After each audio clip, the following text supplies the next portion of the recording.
Oi, meus amores, namastê. Estou contando a história do livro evangélico Como Me Foi Revelado, escrito por Maria Valtorta. E hoje eu vou estar contando a história do capítulo 81 e 82. Para quem quer acompanhar a história desde o início, eu sempre deixo o link na descrição do vídeo da playlist. Acompanhe desde o início, que essa história tem profundos ensinamentos. Então, no capítulo 81, vemos Jesus se encontrando com alguns dos pastores, que ele está convidando vários dos pastores, né? Aqueles pastores de Belém, que foram os primeiros a ver ele juntou esse pessoal e está ensinando, eles se tornaram discípulos de Jesus, às vezes Jesus dá tarefas, né? Missão para eles, e ele se encontrou com mais alguns pastores, e os pastores, alguns desses pastores eram discípulos do João Batista.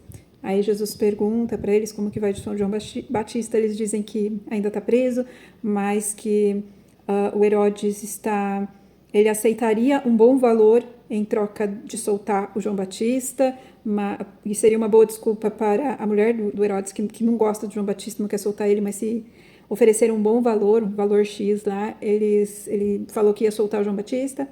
Aí Jesus perguntou para o Judas, né, porque lembra que Jesus recebeu de doação da meretriz, que estava morando lá na casa de João Batista, recebeu dessa meretriz uma bolsa cheia de joias preciosas. Quem estava cuidando dessa bolsa era o Judas. E aí Jesus perguntou: Judas, você consegue ter noção, ideia de quanto que custa essas joias? Aí o Judas falou: vale tanto, eu acredito que possa valer tanto. Aí Jesus falou assim: é o valor que dá para tirar o João Batista lá da prisão. Então, aí o Judas, mas você vai querer vender tudo para tirar o João Batista da prisão? Então, assim, daí Jesus deu a missão para o Judas.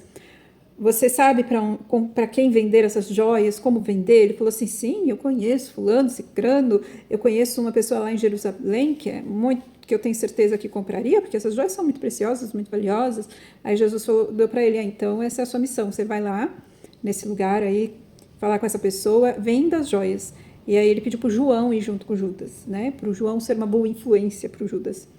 Aí o João não queria muito, mas ele nunca questionava Jesus. Aí o Judas foi super feliz, né, nessa missão. Aí o Judas e o João vão para Jericó, não é Jerusalém, vai para Jericó, que é onde tem esse homem que compra joias, né?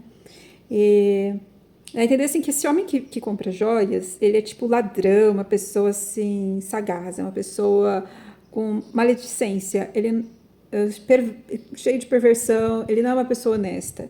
Pessoa envolvida em trambiques, em roubo, com pessoas que também são trambiqueiros, enfim. E o Judas conhece bem ele. E o Judas, ele também é muito sagaz, ele sabe ser trambiqueiro quando ele quer, mentir quando precisa. Ele age dessa forma com esse homem que ia comprar joia. Ele engana o homem, ele chega lá armando uma história, contando uma mentira. O João fica super constrangido, muito constrangido com a situação. Ele não quer mentir, mas meio que o Judas força ele a mentir, que ele tem uma noiva, enfim, ele inventa uma história lá. Enfim, o homem lá que compra e vende joias acaba caindo na armação do Judas e o Judas acaba vendendo as joias por um valor muito bom, muito acima do que ele esperava, e Judas fica todo feliz. Aí ele chega lá em Jesus: vamos todo mundo sair daqui, vamos dormir numa boa pousada lá, abrigo, sei lá, tem lugar para todo mundo, inclusive para os pastores, paguei hospedaria para todo mundo. Aí Jesus: com que dinheiro, Judas? Aí Judas falou assim: eu fiz um ótimo negócio, porque eu consegui enganar lá o trambiqueiro, ou seja, trambique, eu enganei o trambiqueiro, né? Eu consegui lá enganar o ladrão lá que compra joias, vendi por um valor muito acima do que eu esperava, então sobrou um bom dinheiro e o meu mestre merece do melhor. Então eu paguei um quarto para vocês, comida para todo mundo, e ainda vai sobrar o dinheiro para pagar lá, para soltar o João Batista. Jesus não ficou nada feliz, mas ele falou assim: vamos lá que já está tudo pago, e todo mundo seguiu ele para ficar nessa hospedaria que o Judas já havia pago. E o tempo todo o João meio constrangido não, meio chateado, meio triste. Aí o João pegou e falou para Jesus: mestre, por favor, eu lhe peço, nunca mais me mande numa missão com Judas, por favor. Eu não gosto de mentir, e o Judas me obriga, me força a mentir, eu fiquei muito mal. Aí o Jesus fala: eu não vou dar mais missão como essa para Judas, para nenhum de vocês. E daí Jesus concordou: esse tipo de constrangimento você não vai mais ter que passar, João, mas enfim. Aí, quando eles chegaram na hospedaria, que os pastores estavam lá, sei lá, levando as ovelhas para algum lugar lá, ficou só o João, Jesus e Judas conversando lá na mesa dessa hospedaria. E daí Judas começou a se gabar do quanto ele foi esperto, contando todas as artimanhas, mentiras e tudo o que ele fez para conseguir enganar o ladrão que comprava joia e vender a joia por um valor muito alto. E que ele inventou que o João...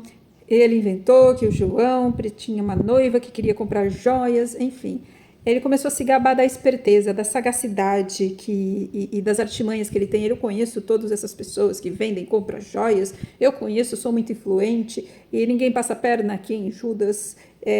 Então, ele começou a se gabar e Jesus não falou nada, mas ele demonstrou que estava sério e triste. Enfim, aí chegam os pastores e Jesus acaba não falando nada, não tocando naquele assunto. Aí, o que eu senti, assim, lendo a história? Porque contando a história não dá para sentir tudo que dá para sentir lendo. Então, eu vou contar o que eu senti da história, né?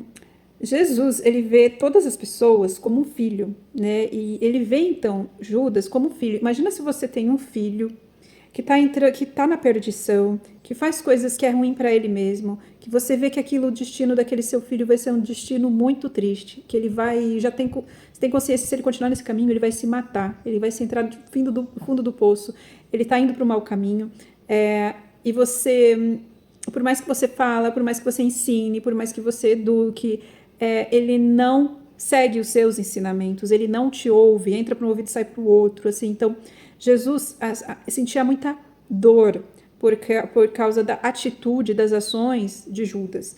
E ele muitas vezes sofria calado porque ele sabia que não havia nada que se fazer, muitas vezes, simplesmente aceitar de que Judas era assim e que ele não tinha amadurecido e não estava aberto ainda para realmente entender o que era Jesus. Então, assim, ele sentia a dor como se fosse um pai muito triste, sabendo qual seria o destino muito triste do seu filho.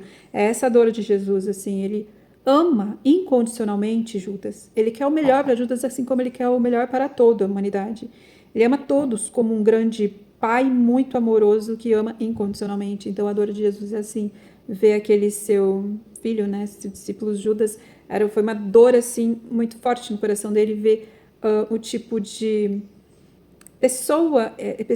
personalidade estava preso Judas, uma personalidade que era de uma pessoa malandra, de uma pessoa sagaz no mau sentido, que gosta de tirar vantagem, que cai em tentações facilmente com ouro, com dinheiro.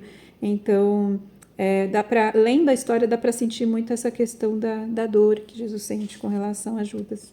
E aí Judas contando essa história para Jesus ainda se gaba, fala assim, e o João, um bobão, o João do meu lado quase que chora, fica todo vermelho, chora, não sabe lidar com pessoa malandra, é um bobo. E daí Judas pediu, pelo amor de Deus, mestre, nunca mais me coloca numa missão com o João, porque o João só atrapalha.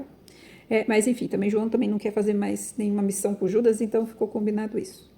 Aí então chega os pastores, Judas para de ficar se gabando, e daí no dia seguinte Jesus dá a missão para os pastores, e daí dá a missão para os seus discípulos, e o Judas pede para ir junto, né, de carona, porque ele quer passar em Jerusalém para falar com os amigos. E Jesus nem questiona quem são esses amigos. Judas fica tentando justificar quem são os seus amigos, aí Jesus fala assim, Judas, eu não perguntei, eu não estou querendo saber quem são esses amigos. Tipo assim, eu não te perguntei, né, não precisa ficar dando satisfação de onde que você vai, com quem fala. Meio que me mostrando que Judas estava tentando justificar, porque por trás tinha um pouquinho de culpa, porque aqueles amigos dele que queria ver lá em Jerusalém não eram os amigos tão legais, mas enfim. Aí foi todo mundo e só ficou Jesus e Simão, não Simão Pedro, outro Simão, que é o Simão que era leproso e ele curou. Aí ficou num silêncio, assim, né, que só estavam os dois e Simão estava dormindo, Jesus levantou e foi se isolar para meditar, enfim. Aí o Simão foi procurar por Jesus, encontrou Jesus muito triste, sofrendo, chorando de dor por causa do Judas, né? Mas então, aí o Simão sentiu dor pela dor de Jesus e falou, mestre, como eu posso te ajudar? O que está te causando essa dor? Me fala o que aconteceu. Aí Jesus falou, obrigada, amigo, por estar aqui comigo, mas enfim. Aí o Simão falou assim, eu tenho idade para ser seu pai, eu sou muito mais velho que você, apesar de você ser o meu mestre, e eu não ter nada para te ensinar, apenas receber, mas deixa que nesse momento eu te abracei como um pai, te acariciei como um pai, te dei o meu ombro para você chorar, porque me dói te ver essa dor. E daí o Simão falou assim, você sente falta da sua mãe, né? Eu imagino que você gostaria de ter sua mãe aqui. Aí Jesus fala, minha mãe, de fato. O abraço dela seria tudo. Aí Jesus aceita o ombro, o abraço do Simão. E daí Simão começa a falar com Jesus, né? Simão deixa claro assim, mestre, se ele, não fala que é Judas, mas se ele te causa tanto sofrimento, por que você não afasta ele da sua vida? Aí Jesus fala, você entendeu, né, que minha dor é por causa do Judas. Aí Jesus explica para o Simão, é porque isso seria, afastar ele de mim seria uma falta de caridade e seria inútil. E de qualquer forma ele já está, tipo como se fosse traçado, ele está lá no meu futuro, né, enfim. E daí o Simão fala assim, mas mestre, o outro Simão, né, o Simão Pedro, ele é fogo, ele é cheio de raiva, vai ter briga com esse Judas. Eu acho que precisa afastar o Judas, porque o Judas é mentiroso, o Judas é igual uma pedra que não se abre, muito teimoso, soberbo, vai dar ruim ali no meio de nós, até com os discípulos. Aí Jesus fala assim, exatamente por isso que o Judas deve ficar, porque ele vai ser um grande teste para o Pedro, Simão e para todos vocês. Aí o Simão falou assim, mas como assim, como teste? Ele falou assim, haverá um momento que eu não estarei mais entre vocês, e para cada João haverá mais de 7 Judas. Ou seja, ele falando assim que eles precisam estar preparados para os trambiqueiros, os traidores, enfim, né? Que era um grande exercício para eles praticarem o perdão, a compaixão, saber lidar. Falou assim, vocês estão aprendendo, o Judas é um grande professor de vocês no sentido de provas, né? Vocês estão tendo muitas provas, diferentes provas e tentações. Tendo Judas entre nós. E aí o Simão fala assim, mas Judas é realmente difícil lidar com ele despreza até os pastores, pelo simples fato de ser pastores, né? E Jesus não fala nada, Jesus nunca fala mal de ninguém, enfim. Aí Simão pede para eles irem no dia seguinte visitar um amigo do Simão, eles combinam de visitar esse amigo do Simão, enfim, e aí acaba o capítulo. Então, até o próximo vídeo, namastê.